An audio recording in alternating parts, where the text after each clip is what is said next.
பிரபு காந்தி பேரிடர் மீட்பு மேலாண்மை நிபுணர் நம்மிடையே இணைப்பில் இணைகிறார். அவரிடம் பேசலாம். சார், இணைப்பில் இணைந்தமைக்கு நன்றி.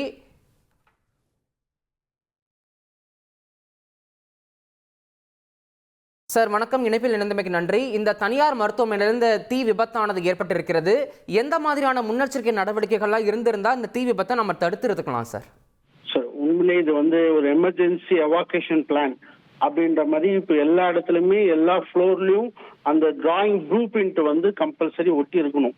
அது ரொம்ப ரொம்ப முக்கியம். ப்ளஸ் எல்லா ஹாஸ்பிட்டல்ஸ்லையும் எமர்ஜென்சி மாக் ட்ரில்ன்ற கம்பல்சரி ஒரு மந்த்லி ட்வைஸ் பண்ணுவாங்க. இது மாதிரி விபத்துகள் ஏற்பட்டால் எப்படி, அதுவும் ஹைரைஸ் பில்டிங், மல்டி ஸ்டோரி பில்டிங்லாம் இருந்தா அங்க பேஷண்ட்டை எப்படி மீட் எடுக்கணும், ஸ்டாஃப்ஸ் எப்படி கொண்டு வரணும், பிளஸ் எலக்ட்ரிக்கல் லைன்லாம் எங்க இருக்கு, பிளஸ் இப்போ இந்த ஃபயர் நடக்காம தடுக்கிறதுக்கு ஒரு விஷயம் மெயினா சொல்றேன். எவ்வளோ மாடர்னைசேஷன் வந்துடுச்சு. ஃபயர் ஊட்டர் சிஸ்டம் இருக்கு. அதே மாதிரி G+4 4 மாடிக்கு மேல கட்டினா எல்லா பில்டிங்கும் கம்பல்சரி ஃபயர் ஃபைட்டிங் எக்யூப்மெண்ட் இருக்கணும். அது norms first point. Second point இந்த மாதிரி ஹாஸ்பிட்டல்ஸ்ல மேண்டேட்டரி NABH சர்டிபிகேஷன் வாங்குறாங்க. அப்ப NABH சர்டிபிகேட் வாங்குறச்சவே சேஃப்டி நார்ம்ஸ்ல இதெல்லாம் பேராமீட்டர்ஸ் இருக்கு. இது உண்மையிலே ரொம்ப துக்ககரமான விஷயம். ஏன்னா சேஃப்டி விஷயங்களை சரியா கையாண்டால் விபத்து நடந்தாலும் உயிரிழப்பை கண்டிப்பாக தடுக்க முடியும்.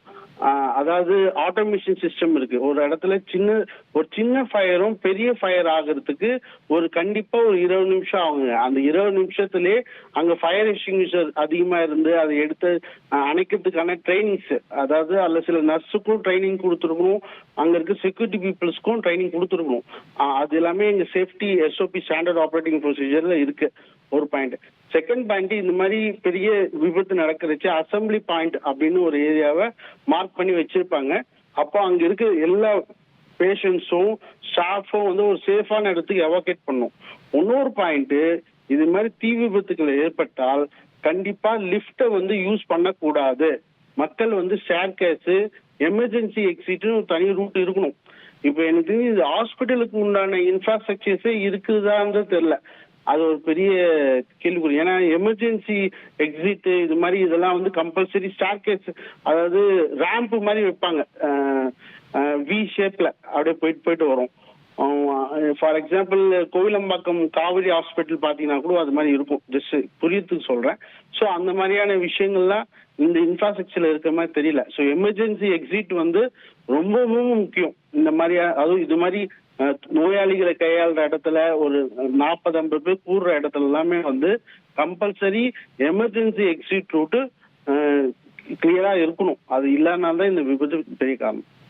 சார், இப்போ இந்த மருத்துவமனை மாதிரியான இந்த பொதுமக்கள் கூடுற இடத்துல தீ விபத்து இந்த மாதிரி ஏற்பட்டுச்சுன்னா அந்த தீ விபத்துல சிக்கினவங்களுக்கு எந்த மாதிரியான முதலுதவிகள் முதல்ல அளிக்கணும் சார்? சரி, ஃபயர் ஆக்சிடென்ட் போது ஸ்கின் ரிலேட்டடான விபத்துக்குள்ள அந்த ஹாஸ்பிட்டல்ஸ் ஏன்னா ஃபர்ஸ்ட் எய்ட் பண்றச்சு அது கொஞ்சம் இன்ஜுரிஸ் இருக்கு பாத்தீங்களா. ஃபயர் இன்ஜுரி 30 to 40% மேல தாண்டினாலே அது ரொம்ப கிரிட்டிக்கல். ஃபார் எக்ஸாம்பிள் இப்போ சென்னை அந்த மாதிரி இடத்துல என்னன்னா கீழ்பாக் மற்றும் ஸ்டான்லி இந்த மாதிரி ஹாஸ்பிட்டல்ஸ்ல மட்டும்தான் ஹை எக்யூப்டு டெக்னாலஜிஸ் இருக்கு. அப்போ இந்த மாதிரியான விஷயங்கள் எல்லா மாவட்டங்கள்லயும் எல்லா இடத்துலயுமே ஹாஸ்பிட்டல்ஸ்லயும் இதை ஹேண்டில் பண்ற இதை மீட்டெடுக்கணும். செகண்ட் பாயிண்ட், இந்த மாதிரி ஃபயர் நடக்கிறச்ச ஃபயர் எக்ஸ்டிங்விஷரே 3 டைப்பா சொல்லுவாங்க. ஃபயர் எக்ஸ்டிங்விஷர் 3 டைப் இருக்கும். A type fire, B type fire, C type fire. ABC solid, liquid, gas. அதாவது இப்போ ஃபார் எக்ஸாம்பிள் ஒரு பெட்ரோலாலேயோ இல்லாட்டி ஆயிலால ஃபயர் ஆயிடுச்சுன்னா அதை தண்ணி வச்சு அணைக்க கூடாது.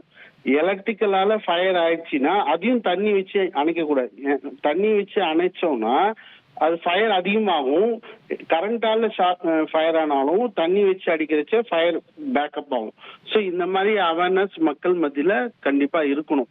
அடுத்த முக்கியமான பாயிண்ட் இந்த மாதிரி ஃபயர் ஆயிடுச்சுன்னா அந்த ஃபயருக்கான கரெக்டான ரூட் காசிங்க. இப்போ ஒரு ஃபயர் எப்படி ஆகுதுன்னா ஒரு ட்ரையாங்கிள் சொல்லுவாங்க, oxygen heat fuel, oxygen heat fuel. இந்த ஆக்சிஜன் ஹீட் ஃபியூல்ல ஏதாவது ஒண்ணு அரெஸ்ட் பண்ணா ஃபயர் ஃபர்தரா ஸ்ப்ரெட் ஆகாம நம்மளால காப்பாற்ற முடியும்.